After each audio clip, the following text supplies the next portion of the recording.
What's up, everybody? I'm Peanut Tillman, and this is the NFL Players Second Acts podcast. And with me, as always, is my trusted co-host, Mr. Roman Harper.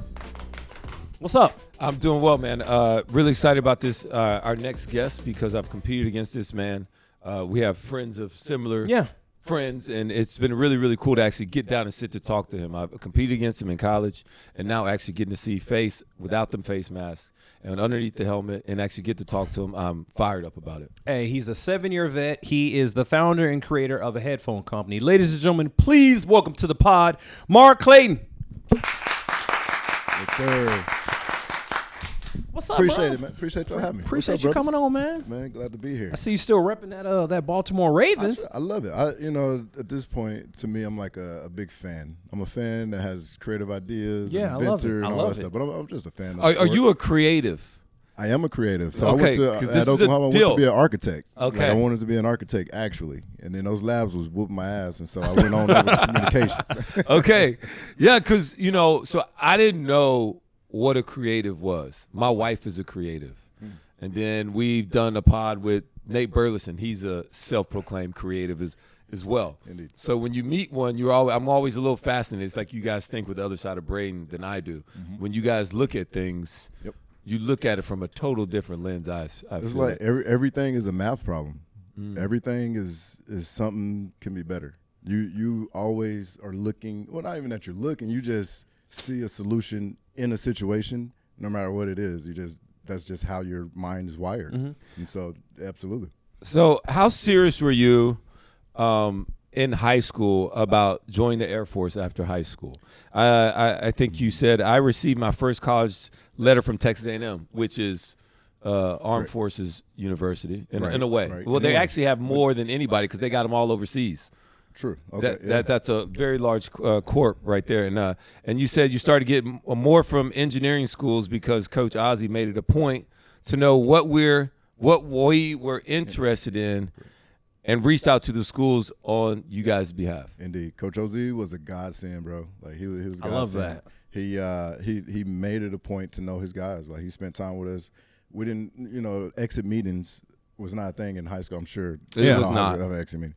And so he would spend time with us and just ask questions and get to know the players one by one.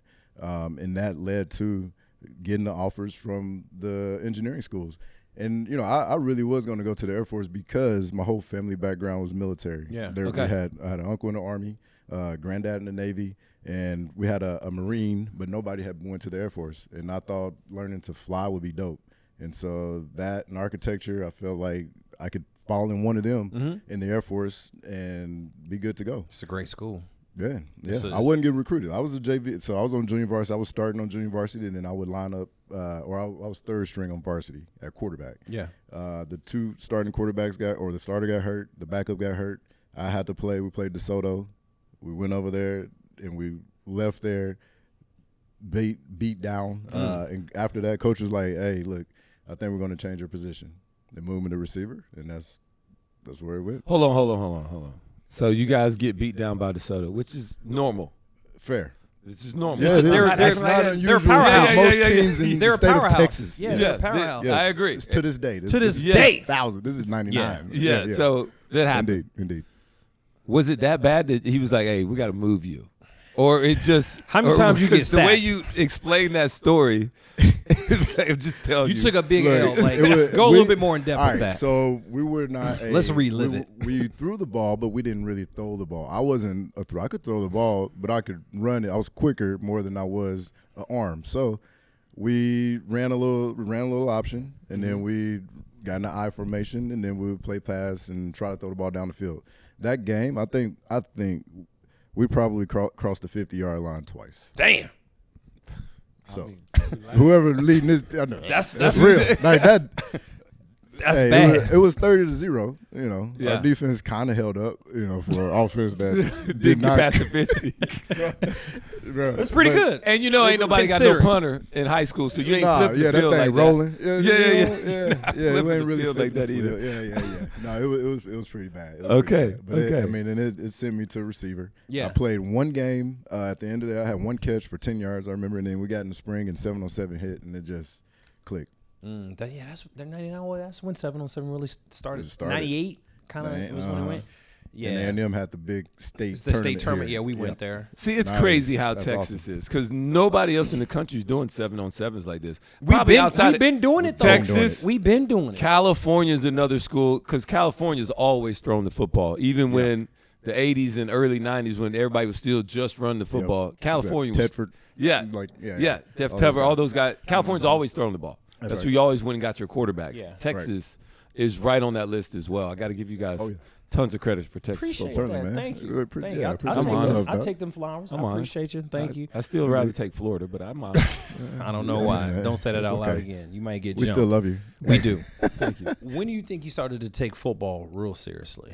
My junior year in college. Going into my junior year in college. Before that, I took basketball. I was all about basketball. Yeah. And then getting into college I was kind of happy-go-lucky. I didn't expect to go to college, and so to be there was just, I'm playing with house money. Yeah. And I treated it like that. Going into my junior year, one of my boys, Will Peoples, he challenged me over the summer. I was just kind of coasting through, our drills and all that. I was like, bro, what the hell are you doing? Like, bro, you so good. Like, you got this, and you just waste. Like, you wasting your time. Like, bro, you can be great. Like, put the work in, and Yeah. And so from there, for whatever reason, that stuck. And me and Jay White started spending time. I was like, Jay, let's go after. And we just started spending extra time together. And then from that day going forward, that junior year, I ended up, it was the first time I made All-American team. Yeah. The numbers were crazy, and then I saw. I got the letter that you get, once you get done with the season, they give you your draft grade. That made it, it made it very real as to where I was at. And then going into that spring of my senior year, we all came back. We decided to stay because we had just lost to LSU in a tough one. Was it Spears had the pick six on us? Yes. And just put it away. But and you would get back, and that year for me was like it made sense as to my position, just as a leader. And so putting the work in and then bringing guys with me was a lot of my senior year. But prior to that, it took my boy Will to get my ass. Is there any regret as to why you didn't probably work that hard or take it that seriously your first 3 years? No, I had a great time. I had a great time in college, man. Again, it was just like my life, where I come from, and what my future was in my mind. Mm-hmm. This was absolutely it blew that out the water. And so I had a great time. I enjoyed college young. I enjoyed my friends. I enjoyed the coaches, the mentors. Beginning to speak, I started to speak for the first time, and remember my sweaty palms before I go out in front of the church to talk. Right. It all that at 17 and 18. I do not regret that at all. It was awesome. Did you have to do the Easter speech? Not the Easter speech. Okay. It was had to do it them was in to the church. high school. It was like the youth group at a church. It was my first. Yeah. So, first of all, I'll fill in some blanks for what Mark just said. Jay White is actually Jason White, the quarterback. Jason I White, played against that's right. him. Heisman. I was at the game. I played against. He tore his ACL. Yes. What year was that? In Norman. In Norman. Yeah. That was versus us. I was actually versus playing. you guys. Mhm. Do a Versus touchdown on Alabama. He tore his ACL like right in front of me. He threw a Nobody touchdown touched on him. you? Nobody touched him. Nobody touched him. He literally just went down. Both of his ACLs was untouched. Yes. Yep. All right. So Ouch. Double down. yeah. Double down. But Jay White was a great college quarterback. Great. Yep. And then Jamal Brown has a very similar story, Big Priz, about you. Yes, right. He's like, dude, this dude Mark Clayton was like nobody, bro. And then just out of nowhere. And I don't know if he knows that story, what you're talking about with your boy Will. But Right. just He like, doesn't. Yeah. sometimes it takes somebody to tell you how great you can be before you actually believe it yourself. I think it's That's real. so. We had this conversation before. Like, it's just something. So for me, I always thought that everybody that made it to the league wanted to be in the league. Like all the good players, yourself, Right, myself, right. you. I thought everyone just wanted to do it since they were a kid. No. And not until you and I were talking, would you say you're going into your junior year? Someone said like My senior or so- year- I'm sorry, your senior year. My senior year in became an college. All-American. In Yeah. college. Playboy All-American. You're like, wait, I can Oh go my to the league. You're right. And it just Yep. This is my By senior both- year in college. so for I didn't both even of- think I was. Yeah. But Yeah. for both of y'all, That's amazing, bro. that baffles me because I'm just like, you didn't know you were that good to not go to the league. Nah. And I was the complete opposite, where I was just like, this is what I got to do. I had goals and plans, and I wrote everything out. Like, this was Right. my vision. So I always think it's I don't want to say crazy, but I'm also just kind of like, damn, they didn't think they were good enough to go to the league. It took them that long. Like, you didn't know you were that like naturally talented athletes. Like, it's just yeah. So that when I hear your story, it makes me think of myself, and then Certainly. it's exactly what Peanut's saying. Right. Bringing us all full circle. It's like people have these times, and Right. getting to know you through the lens of my boy Priz, Jamal Right. Brown, Right. like who talked about you all the time. You guys are all same draft class, pretty much. Right. That's And right. so, That's fine. maybe was it a year before, or you guys same? No, same. He was before me. Okay, yeah. 2005 draft class. Yeah. Yes. So it's just really, really cool to hear your side of it all. Mm-hmm. And what I want to know is like, what does it feel like to be one of 6 wide receivers taken in the first round in that 2005 draft class? You had Braylon Edwards, who's number 3 overall, Troy Williamson, number 7, Mike Williams.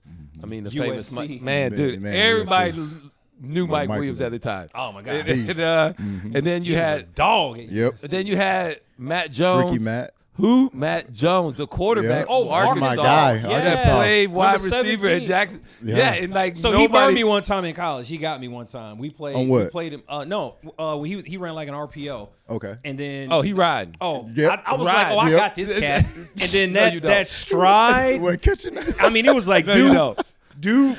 And I was like, who the hell is this Forrest Gump? Then I was like, Yeah. the first time in college, the only person to ever run away from me. Couldn't Yep. get him. I was hurt my Bro. soul. No. Real. He That's hurt like my that. soul. Matt Jones. rode I up. played against him 3 years. 4-3. Dude was. Oh yeah, he ran away from me. This is exactly. He did ran like away that. from me. I was Did just that like, versus who the hell everybody. is this cat? He's 6'6". Yes. Yeah. Yeah. This dude's playing 230. quarterback. Yep. Quarter. Yeah. And then 4.38. You were the 22nd overall pick right behind him, and then Roddy White. And then Roddy. From UAB. Yeah, Yes, UAB. went to Atlanta. So, how does that Great. feel when you are in that list? Yeah. I mean, you had a quarterback drafted yeah. in front of you that played wide receiver. That's kind of weird. Yeah. But he was 6'6" and ran a 4.38. That's yeah, project. We'll take a chance on that.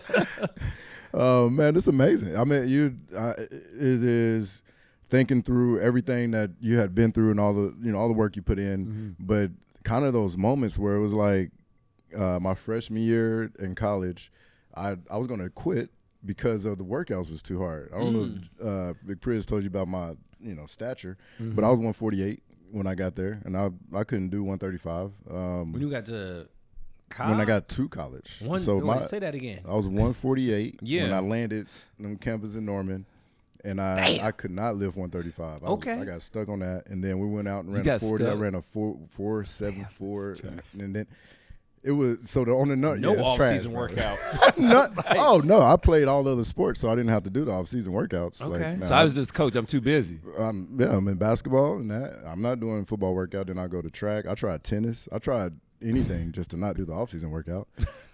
I wasn't. Football was not my. I wanted to play basketball. Anyway, First love. Got it. right. Fast forward, and it's like you're thinking back to these moments of I struggled in the weight room. I was going to quit the university. I tried to. My grandmother's in Oklahoma City. Lord rest her soul. I go up there and I'm like, Grandma, I'm home for the summer. Like we don't have to go back. We're off. And so I'm just gonna get a job and work the rest of the summer. And I was gonna just be working. Probably a few days into it, Grandma's like, I'm sure you're supposed to be doing the workouts right now. And I was like, nah, we good. She said, well, let's go up there and ask Coach. And so she rolled me right on up there. And She rode you right on back. And it was like, what you doing? Where you been, Mark? She was like, well, he told me that they off. Y'all gonna be off. I was like, Damn. Lord. The whole ride up there just like, damn, I know. Here we go. And so, I get in the office and Coach was like, man, Ron was like, what's up? What's going on? Like, I'm like, man, this is tough. Like, I tore my pec muscle, trying to lift all the, weights. Tore And your pec all on this stuff. 135. He was like, man, look, it's hard, but you ain't the only one struggling, bro. Yeah. Like, you're going to be all right. Like, say something. You feel like that, come in the office, come say something. Yeah. And, from there, it was just like the other bros came like, bro, like, you trying to quit for real? I was like, I'm out now. But they were like, nah, me too. Like, you ain't, this shit suck, but we'll get through it together. Like, absolutely. And so, came back to university. But I'm think those moments, all along the way, and the other coaches pouring into you, and your boys pushing you, that led to being able to get drafted in the NFL and being a first round pick. On top of that was just like mind blowing. I couldn't, contain like much. A lot of guys, you start weeping. Absolutely. It was beautiful. Yeah. So, 2005, you're in the draft. Go to your team. Yep. What was that welcome to the NFL moment for you? You stepped on the field. Monday night. Or was it even on Monday the field? night. Okay. It was on the field. It was a Monday night game. The first game, rookie game, Monday night game. We played Colts, actually. So Peyton Manning, Reggie, Stoke, Harris, like they're on that side, doing their warm-ups. And it was real at that point for me, who I looked up to Peyton. Excuse me. And all they're done. So I was like, I'm standing, you're on the half and the other half, and I was close to the 50, kind of watching them do their thing where we were supposed to be doing our thing. And coach like, Clay, get your ass over here. Like, you got caught staring? I got caught staring. Just like, man, that's good. And then, shortly after that, it's time for announcement. And then Ray comes out. They introduced defense, and then Ray came out. Now, how was that seeing Ray? Uh-huh. How was that seeing Ray, like the whole thing? The first time. The first speech and the first dance is like, I felt like I was I could go on defense. I could knock somebody out, dog. Yeah. It makes the hair on your neck stand up. Like he got that fire, bro. It was just surreal. I was like, wow, this is great. You're in the huddle, you're in the huddle, and the guys in the front can hear, and then you get further to the back, you can hear, but not really. With Ray, bro, you could feel it like in the back of the circle. Like that dude was just ferocious, and he came through. And I'm on offense, but I felt like I wanted to go to safety and run the alley. Peanut, did you ever play in Baltimore and see Ray come out? Yeah. You did? We played him in – we played y'all one year. It was a snowstorm. In Baltimore? We came to you guys. No, we played you guys one year. There was like a huge snowstorm to where we came, and it was like the snow messed up our travel. We ended up losing the game, but – did you enjoy the come out? I don't think. That's all I'm asking. I think my mind. No, I didn't. My mindset was just like trying to hit somebody or like hit a receiver. I don't think it's like that for the other team. No way. It wasn't like it's that like for us. We was show. like, I would probably have to disagree because I was on the opposite sideline, and my man Pearson Prelude, who had seen him, he's like, I was like looking down trying to go over some notes. He said, Hart, Ray about to come out. You got to see this. He's like, I'm like, bro, I'm not standing. He said, Hart, stand up. You got to see this. So I stood up on the bench just to watch. And then I got it. Because, like, you hear about it, you see it on TV. Right. But actually witnessing and watching it, it is different. It's a real gladiator. It is, but it just didn't do it for me. It's fine. I guarantee you and I are probably the same. If you was on another team, for sure. You'd have been like, man, I ain't nowhere. Like, I'm finna go smash somebody. You say that, and I don't remember. I've done it. I don't even remember him doing it. I'm talking to Mark. You say that, and you're the same guy that got yelled at for staring at Marvin Harrison and Reggie Wayne, like when you're supposed to be working. So, well, my appreciation for an elite passing attack is a whole nother level. It's a whole nother level. That wasn't no pregame work. Okay, so what was it like joining a Ravens team that was so veteran led? I mean, with guys that you knew, right? Ed Reed. McNair. Ray Lewis. Steve McNair was there too. Deion Prime was there. Where was he? 39 or 37? 37. Samari Rowe. Yeah. Dale Carter. Samari Rowe was there. He was there. Derek Mason. Jonathan Ogden. Yeah. What was it like going to such a? It was a true vet locker room. And that would never happen again. You'll never have that 30. That I think it was that team and then that Washington team probably before that when they brought all them vets in. But no, it was incredible. So as a rookie, you go in and I kind of expect something similar to college in that everything is going to be organized in a way where you have to be on this schedule. Like Everything's super you got to do scheduled. this, you got to do this, you got to do that. With Billick, the veterans kind of set the schedule and what we were going to do, and I didn't even have to stay at the training camp my rookie year. Oh, that's love. love. It was weird. Like I was like, this is different. I'm not hindsight. I'm thinking about like, dang, that was crazy. I mean, I remember practices where Ed and Ray be like, or they'd be like, hey, coach, this is enough. It's too sloppy, and it was too sloppy. He's like, all right, we're done. We'll come back out here later. That's enough. Somebody gonna get hurt. We're out of here, and then we'll come back, put the work in, and it was just crazy to see how Coach Billick worked with Ed, Ray, J.O., like the veterans to put the team or set the schedule or do whatever it was going or whatever it was going to be. And so that was special. I mean, hindsight, listening to other stories and how it was in other places, like that was really special to experience.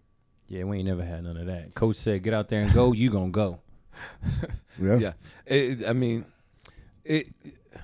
What did you learn about leadership being in those guys, being around those guys? Saying the necessary because you got college thing. Leadership, Yeah. but then when you went to the NFL, completely different. It is different because everybody's men. Yeah, everybody grown. They do their own thing, and that, I think a part of that is upstairs, like knowing who you bringing in there, and then there's a knowing who you can say what to, knowing who you can yell at or whatever, or not. But in the league, it was like everybody's expected to just show up and do your job. Like it's not like college where you need all these pep talks and you need coach to getting your ass on the time and all that stuff. It was more work, bro. It was like you show up, do your job. Leadership was more, to me, the guys that just showed up and did what they needed to do. And if somebody was really struggling, like reach out and help. But apart from that, it was lead by example more so than verbal. Like I don't think you need like a pep talk, at that point. Like how to get yourself ready for a game and go get your job done. One of the things that I noticed when we played, music wasn't a big deal, and then when it finally came out, everyone had cords, and then they had to put the phone or whatever on their arm. Strap. Or they pocket, or they just put it on their thigh or something real quick, and you got this long ass.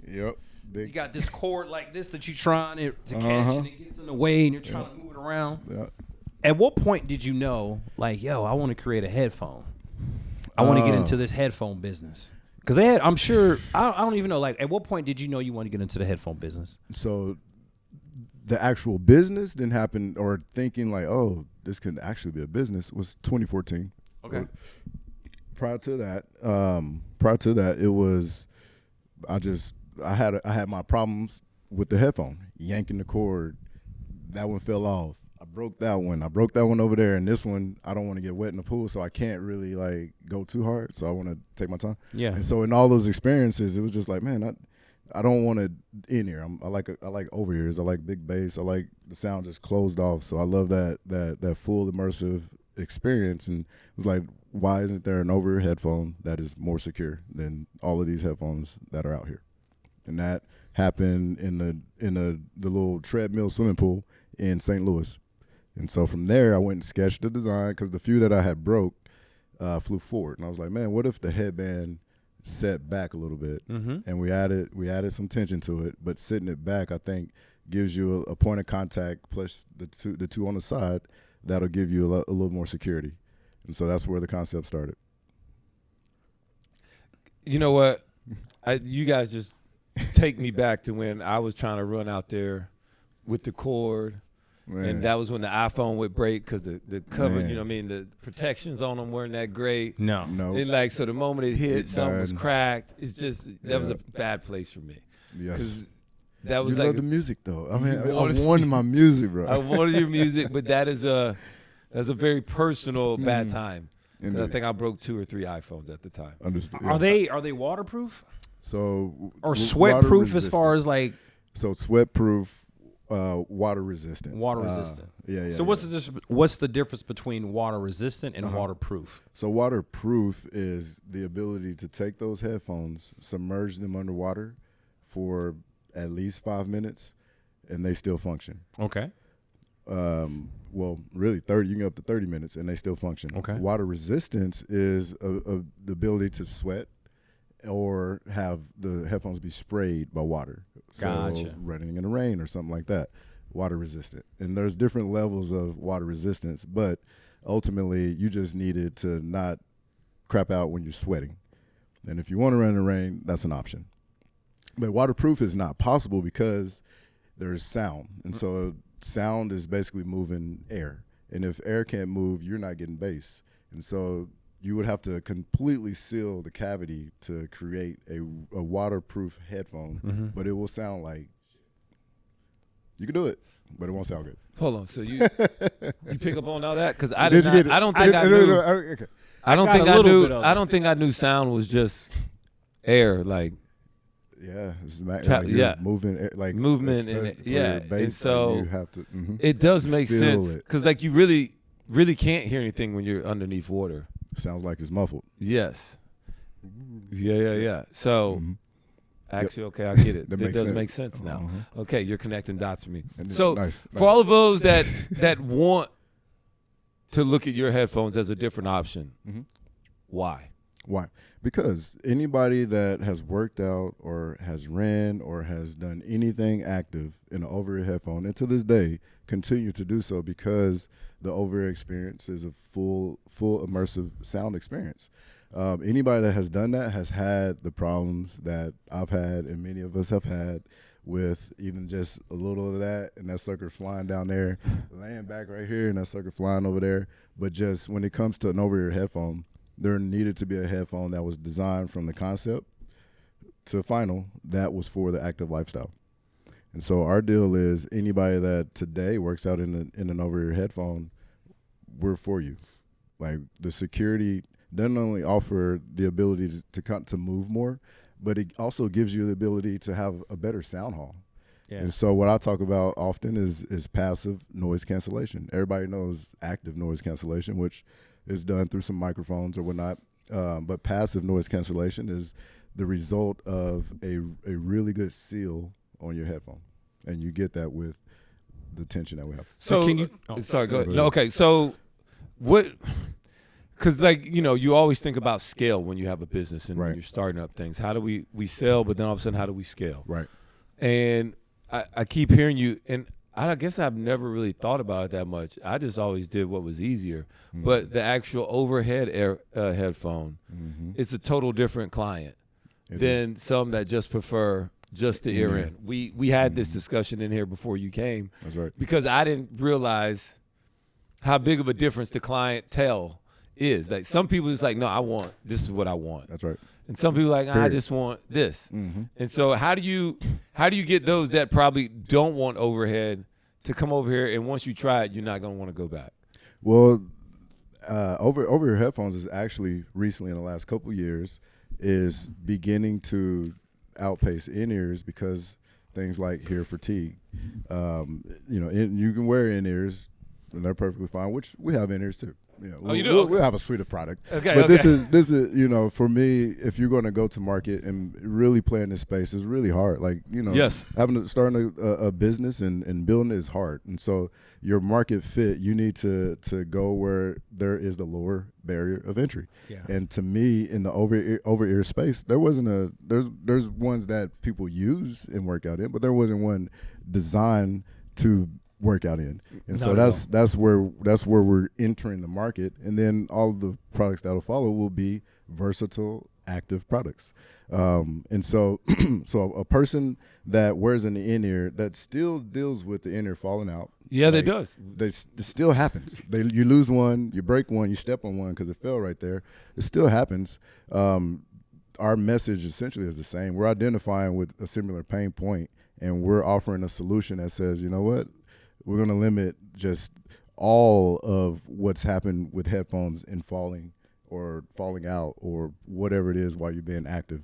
And so that's what Livv offers. And so we can cross, you know, platform and go with the over-ear people and the in-ear people, and we'll pull some in-ear people, you know, into the fold. But that's obviously not our focus. We have something for them too, which I just filed another patent, which is going to be really dope on an in-ear piece. So I want you to look into that camera right there. Take 10 seconds, 15 seconds. Tell the people where they can buy your product, the name of your company, what it is. That's your camera right there, boss. What's up, everybody? It's Mark Clayton, founder of Livv Audio.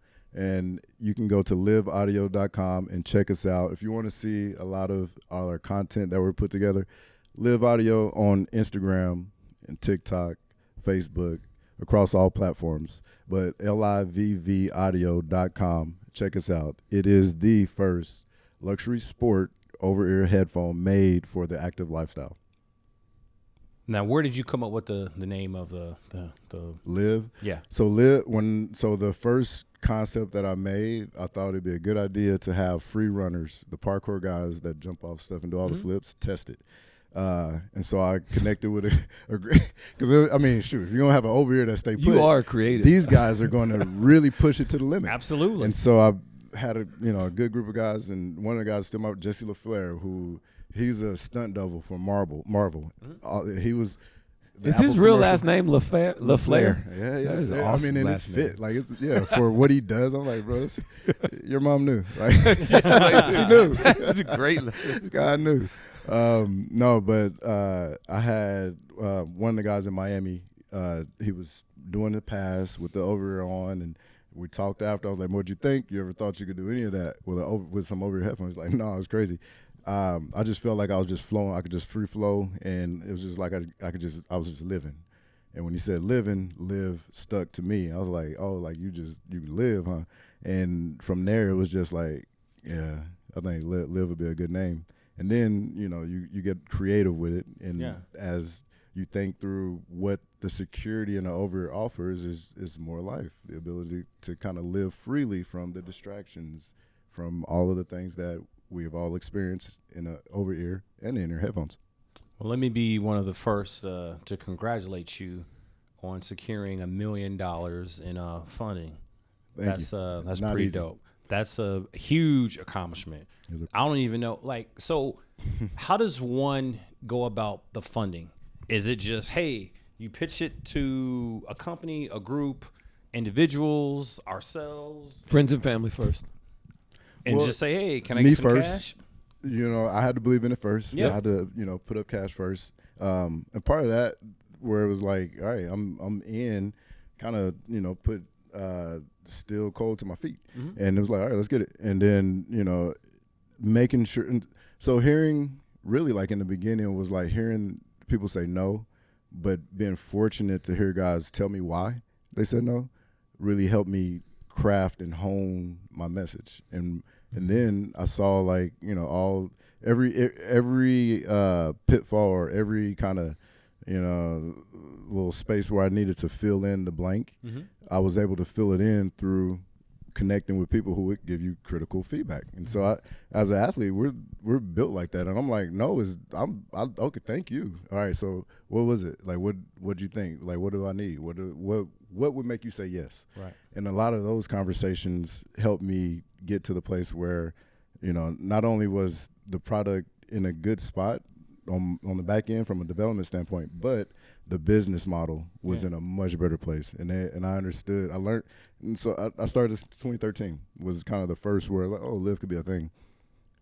Going back and forth to China, dealing with industrial designers, dealing with fulfillment centers, really learning supply chain management. Ultimately, it's like I just paid for an education post-career in supply chain management and product development and industrial design and marketing. And I'm getting these experiences just because I'm trying to get this headphone done, which was really cool. And so now when I'm in a room, and depending on who I'm talking to, I can speak to all aspects of the business because I've actually lived it now. And so that investment piece is really, you're just moving, and there's investors, angel investors all over the place. There's other athlete investors, and you're just having conversations. Everybody asks, what you been up to, or what are you up to lately? Like what are you into now? And in that space is the opportunity to kind of to pitch, if you will. And then, from there, either develop a relationship that goes beyond what comes from it, investment or not, doesn't matter. And I think part of it is that too. It's not, trying to get the investor. It's looking for a good relationship that will help spur you along, that could lead to investment. And so the first, guy, Mark Bryan, was one of my first guys we met on the golf course. And so I always talk about golf and the value of golfing, and being able to get on the golf course and have conversations, business conversations, and it is super valuable. Sorry. Oh, you've been talking about golf lately. No. I got it. Every time you start talking about golf, start getting excited over here. I get a little antsy. I could be lit up. I get a little antsy out there. This light shining, but another light came on. Yeah. I get a little antsy. You over there looking at Taylor like, Can we go squeeze in 9? That's what I'm always thinking. Hey, let me know. Number one, great job on the elevator pitch. I can tell that you've practiced it. You watch yourself in the mirror do it. Mm-hmm. All these things, the important things that you have to do when you start out a company. How many times did you work on this elevator pitch? Because I love the word and terms that you use, luxury brand. Mm-hmm. Like, I'm telling you what it is. And you're not guessing. Mm-mm. I'm giving it to you right now. This is not just anything. This is luxury brand. That's right. So that is why the price point is where it is. Correct. Because these are not average headphones. These are not just athletic used headphones. That's right. This is different. Tell me about it. And so, as in all of these conversations, the cool part is when you get somebody who can see the vision, and then their wheels start spinning as to being creative, and that is a huge part to, like you said, it's like a creator. You're like being creative. It's like creatives. Everybody's creative, but sometimes it takes other people to help bring out creativity in other people. And so in a conversation, somebody will get going and be like, oh man, well, what if you called it this, or what about that? Or what, maybe we should get it into this place. And I get excited because I'm like, got him. Like, we're in. You see, like, you see what I see, and like now we're about to do something special, which is the same with all of our investors and all of our influencers and athletes that are with us. But with that piece, it's just like if I can get you on the same page, then we're gonna be good together. Like we're gonna be great. So where do you see this company in its future? Like, what is ultimately your goal? My goal is to build it to a point. It's to exit. Of course. It's to still kind of walk through my product plan.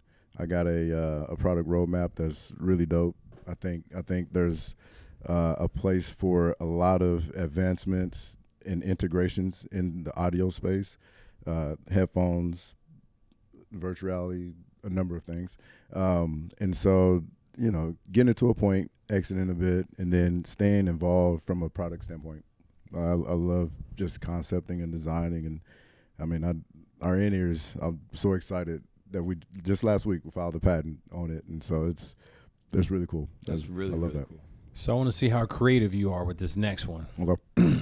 You get 4 people or 4 picks of Mount Rushmore, people that have had influence, people that have loved you, people that have poured into you, people that have, when you did something wrong, they kind of got you right back on the path of righteousness. Yeah.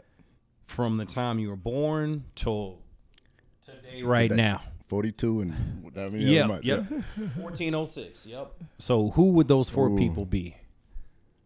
I just good. And so let me see. Grandma, mom.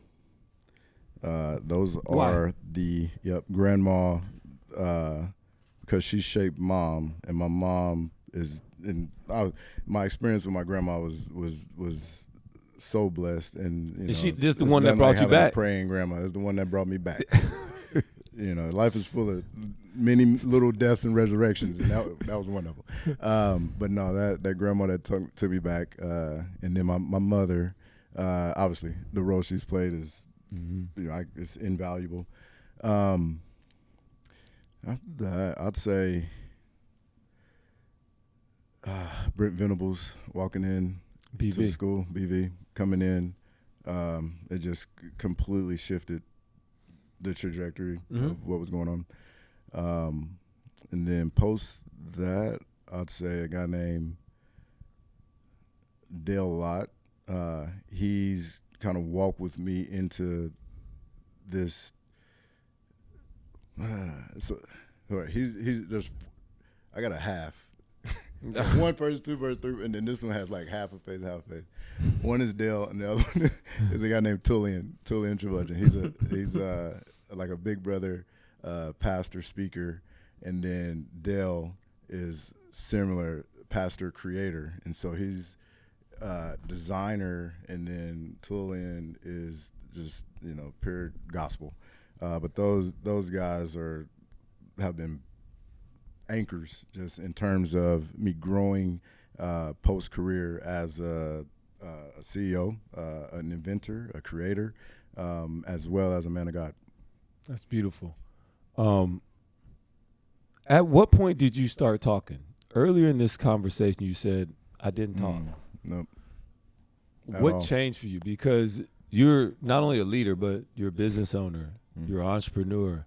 Like all the things that you have to speak on, you got to lead it. You got to sell it before anybody else buys it. That's right. Like what changed for you? Because I look at you, I couldn't imagine you like just being a non-talker. And this was even throughout high school. You said this. Yep. What changed for you? I think the more I did it, it was like it's not that bad. And then when kids or somebody else would come up and say, I really appreciate what you said. I really appreciate that. Like I was going through this and I needed to hear that. Those moments were a part. Yeah, it do. It is like, you get to what life is really about, and it's about connection. It's about relationships. It's about loving people. And that, which is what I see through my business and the guys that, are on the team. We work together, one, to love them, love their families well, set them up to do well. And we do that for each other. And then, same with my family, same in community. But speaking came from, or just feeling more comfortable speaking, was the fire that was put there, that I now know that the Lord uses me to inspire people, to encourage people, and to love people. That's the beauty of I think the beauty of this podcast is the relationships that Rome and I get to build with the guests that we have. Mm-hmm. And it just, we often say it all the time, like we get inspired from all the guests. We pull and take something from every single guest that we have that you guys pour into us. And by you sharing your story, I can't thank you enough. Congratulations. You got your headphones, and you got more things coming up in your business. Kids. It's got four kids. That matters. You got 4 kids. Wifey. Yeah, the wifey. Shout out. Shout out, wifey. Shout out. Love you, honey. No, but you just you seem like a solid dude who's got a lot of great things happening in his life right now, and you're putting in the work. You've done the work, and I'm really excited to see the next season for yourself and your company and your family. And I'm just wishing you the best of luck in that next season. Man, I appreciate that, brother. No doubt, man. All I've learned is that encouragement matters. Yeah. It changed Mark Clayton's life. Really? Build people up. It does. It does. You may have a young person who not even think about that. Hey, I appreciate it. Right. The encouragement piece is beautiful. So thank you, man. Appreciate you sharing, Mark. Indeed. And I hope all of our viewers and listeners really enjoyed this podcast today. And and I want to thank you guys for always tuning in. Make sure you give us a 5-star rating. Give us wherever you pick up your podcast, whether it's Apple Podcasts, iHeart, Radio, and leave us a review. 5 stars. Like, comment, subscribe, or share, what you just said. That word. Yeah, that word. Get it right. All right, get us out of here, people. Check us out. Check out our NFL YouTube channel. You can check us out. All the good stuff. I'm Peanut. That's Mark. See. That's Roman. And when I mess up on here, I don't say, hey, cut. Let's start it over. I just get through it. I treat it like live TV. We out. We out. Okay. Okay.